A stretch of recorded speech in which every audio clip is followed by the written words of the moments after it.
باللہ من الشیطان الرجیم بسم اللہ الرحمن الرحیم سلام اللہ علی بقیت اللہ العظم امام حسین علیہ السلام 4 انٹرنیشنل ٹی وی کربلا مقدسہ سے اس وقت آپ پروگرام معرفت منتظر اجل اللہ تعالی فرجہ الشریف ملاحظہ فرما رہے ہیں۔ مناسبت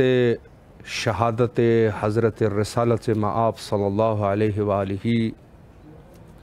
کی مناسبت سے تمام مومنین و محبین اور بالخصوص ہمارے وقت کے امام حضرت بقیت اللہ العظم امام زمانہ عجل اللہ تعالی فرجہ الشریف کی خدمت میں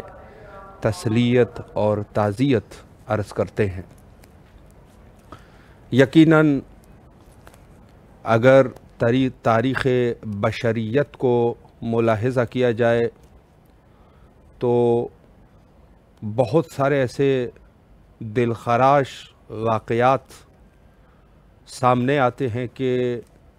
انسان حیران رہ جاتا ہے کہ وہ انسان جس کو اللہ نے اشرف المخلوقات بنا کے بھیجا، انہوں نے اس عظمت کا کس طریقے سے فائدہ اٹھایا۔ یعنی حق تو یہ تھا کہ انسان جو اشرف المخلوقات ہے ان کے کام بھی اشرف ہونے چاہیے تھے، لیکن متاسفانہ تاریخ میں کچھ ایسے واقعات لکھے ہیں کہ اس قسم کی امیدیں حتیٰ حیوانوں سے بھی نہیں کی جا سکتی۔ اس جہالت کے دور میں حضرت رسالت مآب صلی اللہ علیہ وآلہ کا ظہور ہوا، اور خود وقت ولادت وہ اثرات دنیا میں طاری ہوئے کہ لوگ گھبرا گئے۔ مثلاً دریائے صحوہ کا پانی خشک ہو گیا اور وہ کاخ قصرہ لرز اٹھا اور اس کی دیواریں گرنے لگ گئی، اور فارس کے آتشکدہ خاموش ہو گئے، یعنی جس میں 1000 سال سے آتش پرست آگ لگا کے بیٹھے ہوئے تھے، ایک دم سے وہ آگ خاموش ہو گئی۔ سب آتش پرست گھبرا گئے کہ ایسا کیا ہوا کہ قہر خدا پڑ گیا ہم لوگوں کے اوپر اور ہماری وہ مقدس آگ وہ بجھ گئی۔ حتیٰ سب لوگوں کے لیے دلیل واضح ہو گئی کہ اس شخصیت کا ظہور ہو چکا ہے کہ جس کی وجہ سے اللہ نے پورے کائنات خلق کر دی۔ اللہ اکبر۔ اور جہالت کے اس دور میں جو کہ سب سے بڑی جہالت جزیرہ عرب میں تھی، رسول اللہ کی عظمت، ایسی عظمت کہ پورے کے پورے وہاں پر جہل کو ختم کر دیا اور نور کو پہلا دیا۔ آج انشاءاللہ العزیز رسالت مآب صلی اللہ علیہ وآلہ کے شہادت کے عنوان سے ہمارے ساتھ محو گفتگو رہیں گے حجت الاسلام المسلمین عالی جناب مولانا شیخ سمیع حسین نجفی صاحب، نجف اشرف راہ کربلا میں انشاءاللہ العزیز راہ مشایہ میں سے وہ گفتگو فرمائیں گے، اور اس وقت خوشبختانہ ہمارا رابطہ بھی ان کے ساتھ قائم ہو چکا ہے۔ السلام علیکم ورحمۃ اللہ۔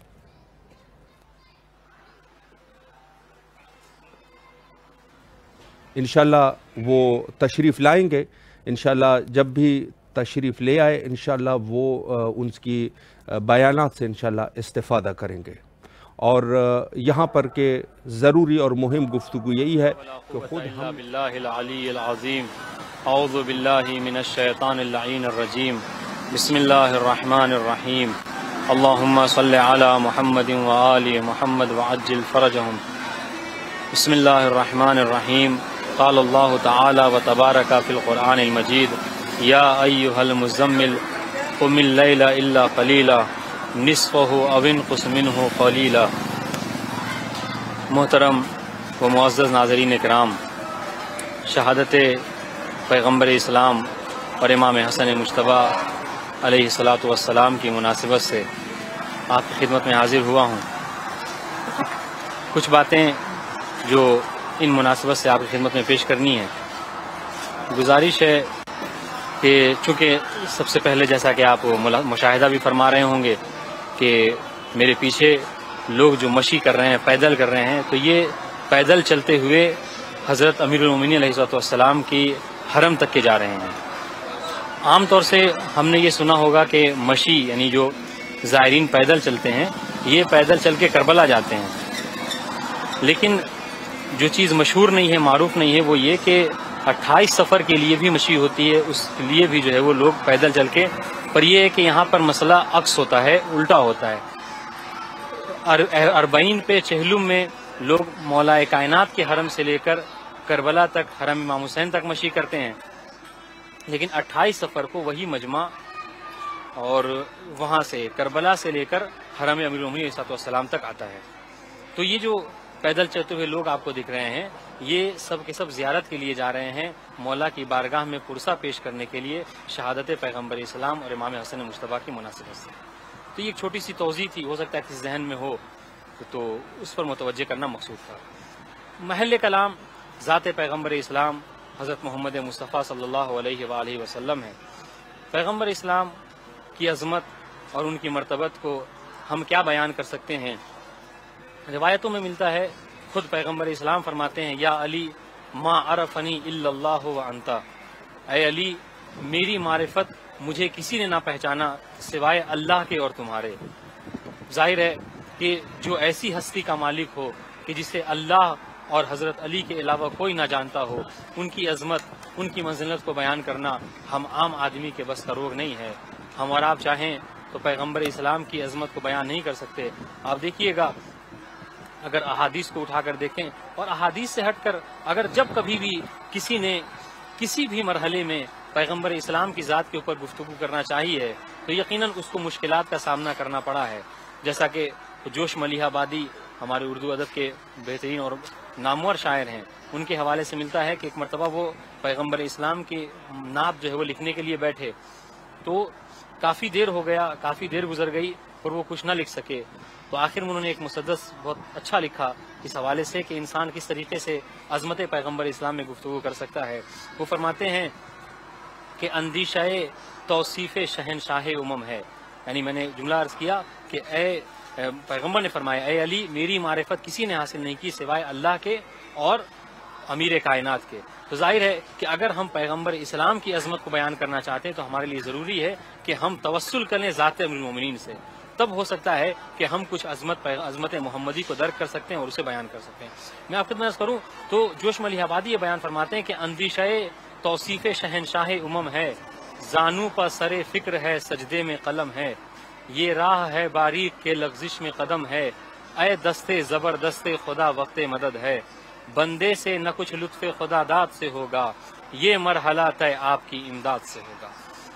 یہ بہترین مسدس ہے جس میں فرما رہے ہیں کہ اگر انسان چاہتا ہے کہ توصیف محمدی کرے، پیغمبر اسلام کے وصف کو، ان کی صفات کو، ان کی عظمت کو بیان کرے، تو اسے چاہیے کہ دست زبردست خدا یعنی دست خدا امیر المومنین کا واسطہ لے، امیر المومنین کے وسیلے سے چاہے تو انسان ان کی عظمت اور فضیلت کو بیان کر سکتا ہے۔ فیضان گرامی، یہ پیغمبر اسلام ہے۔ اگر آپ قرآن مجید کو اٹھا کر دیکھیں اور عظمت محمدی کو بیان کرنا چاہیں تو ہمیں قرآن مجید میں دو طرح کا کردار ملتا ہے، دو طرح کا رول ہے۔ انسانیت، اگر میں جملہ عرض کروں تو یہ جملہ رائے گا نہ ہوگا، غلط نہ ہوگا کہ انسانیت کے معراج کا نام ہے حضرت محمد مصطفیٰ، اس لیے کہ ہم نے قرآن مجید میں دو طرح کے کردار دیکھا ہے۔ ایک کردار تو وہ ہے کہ جب انسان پستی پر جاتا ہے، جب انسان پستی کے مراحل کو طے کرتا ہے تو اتنا زیادہ گر جاتا ہے کہ یہی انسان جانوروں سے بدتر ہو جاتا ہے۔ اور یہ بات میں یوں ہی نہیں کہہ رہا ہوں، آپ دیکھیے کہ جب جناب حابیل کو قابیل نے قتل کیا اور ان کی جو ہے لاش یعنی روئے زمین پر پہلی لاش پڑی ہوئی تھی، کوئی دفنانے والا نہ تھا اور اسے یہ سمجھ نہیں آ رہا تھا کہ اس لاش کو میں کس طریقے سے اس کا کیا کروں، تو وہ اس فکر میں تھا جبھی پروردگار عالم کے حکم سے ایک پرندہ آیا جو عام طور سے مشہور ہے کہ کوا تھا، جیسا کہ قرآن مجید میں بھی اس کو کوٹ کیا ہے، تو اس نے جو ہے وہ یہ طریقہ بتایا کہ کس طریقے سے دفن کرتے ہیں. تو جب قابل نے یہ دیکھا تو اس نے باقاعدہ ایک جملہ کہا جسے قرآن مجید نے آیت کی شکل میں نقل کیا, وہ یا ویلتا اعجزت ان اکون مثل هذا الغراب, کہ وائے ہو مجھ پر, لعنت ہو مجھ پر کہ میں اس کوے جیسا بھی نہ ہو سکا. یعنی معلوم یہ ہوا, اور خود قرآن مجید میں کہ اولئک کالانعام بل هم اضل, یہ جو کفار و مشرکین ہیں یا جو راہ خدا سے بھٹک گئے ہیں ان کے لیے قرآن نے کیا کہا کہ یہ سب جانور ہیں, بلکہ بل هم اضل, بلکہ جانوروں سے بھی زیادہ بدتر ہیں.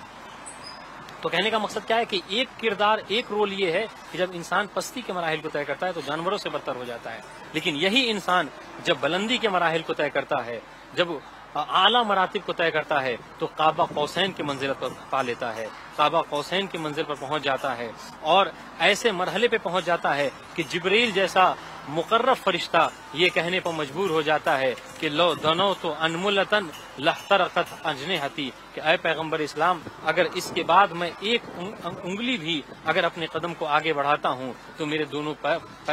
پر جو ہیں وہ جل کر راکھ ہو جائیں گے. فیضان گرامی, لیکن روایتوں میں ملا کہ جبرائیل ایک مقام پر جا کر ٹھہر گئے, لیکن پیغمبر اسلام اس سے بھی آگے بڑھے. یہی وجہ ہے کہ شاعر نے کہا کہ جبرائیل سے تھے پوچھتے معراج میں شاہ امم,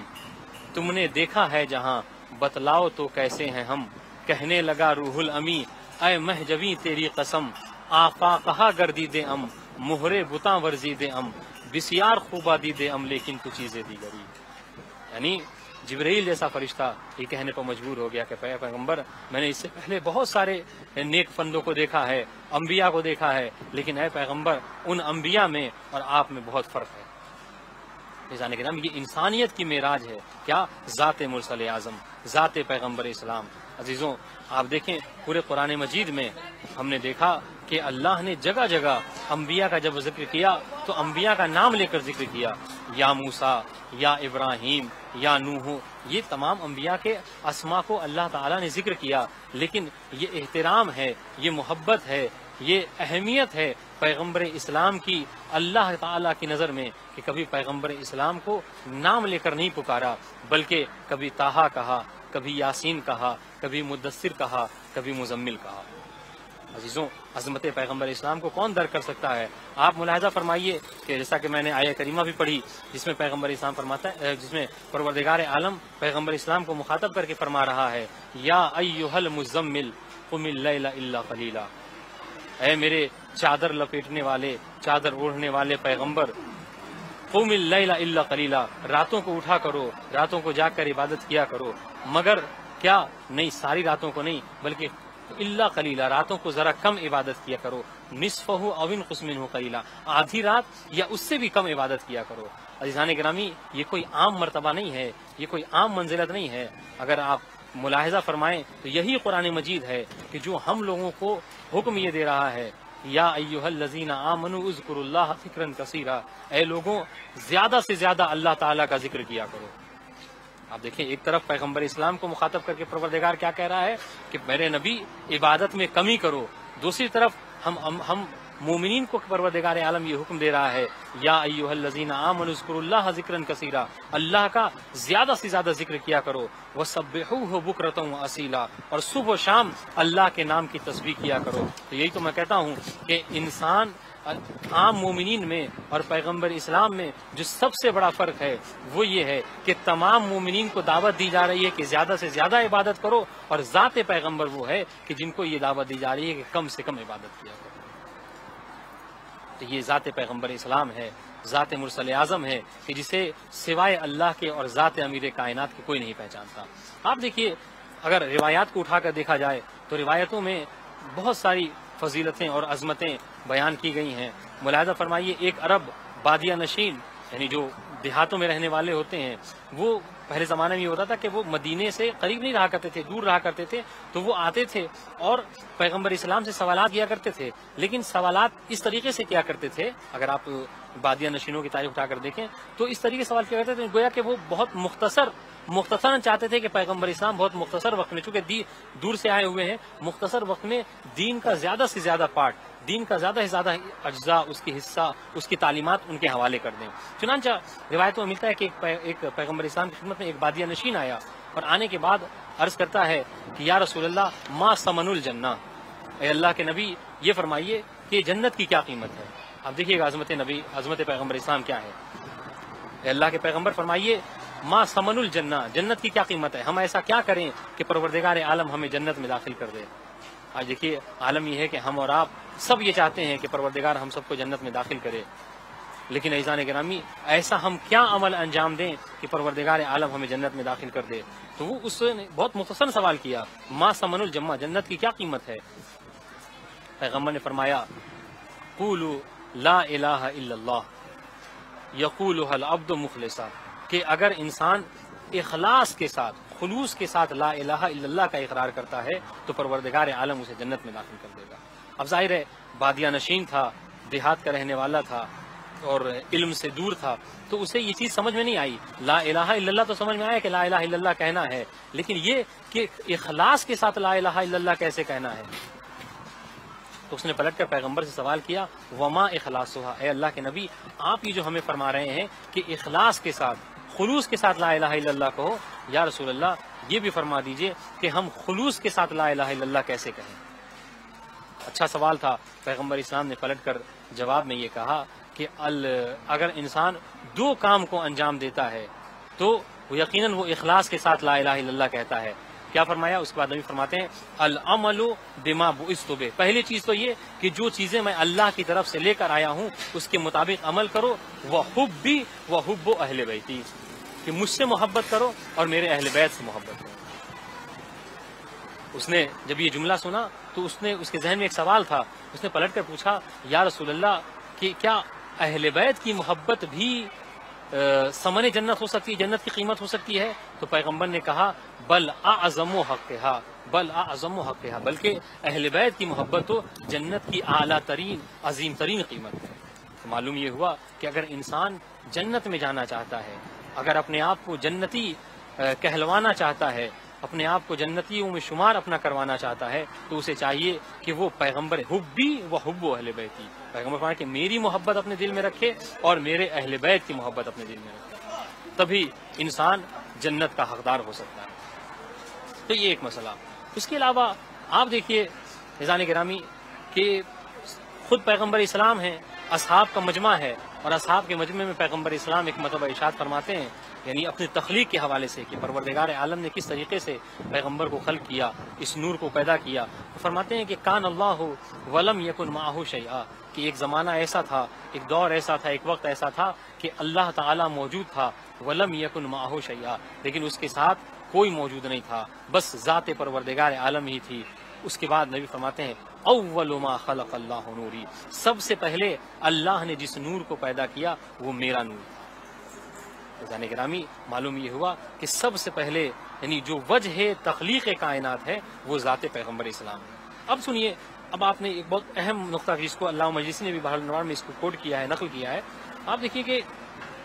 بہت سی روایتیں، بعض روایتیں یہ کہتی ہیں کہ جس میں ارشاد، اور جو مشہور ہے جو اکثر آپ لوگوں نے سن رکھا ہوگا کہ اول ما خلق اللہ نوری، پیغمبر نے فرمایا سب سے پہلے اللہ نے میرے نور کو خلق کیا. لیکن وہیں کچھ ایسی روایتیں جن کے لیے بحر الانوار میں علامہ مجلسی کی یہ سب صحیح روایتیں ہیں، یعنی ان کے صحیح ہونے میں کوئی شک و شبہ نہیں ہے. اس میں علامہ مجلسی فرماتے ہیں کہ یہاں تک روایت ملتا ہے کہ اول ما خلق اللہ العقل، اللہ نے سب سے پہلے عقل کو پیدا کیا. بعض روایتوں میں ہے اول ما خلق اللہ القلم، سب سے پہلے اللہ نے قلم کو پیدا کیا. بعض روایتوں میں اول ما خلق اللہ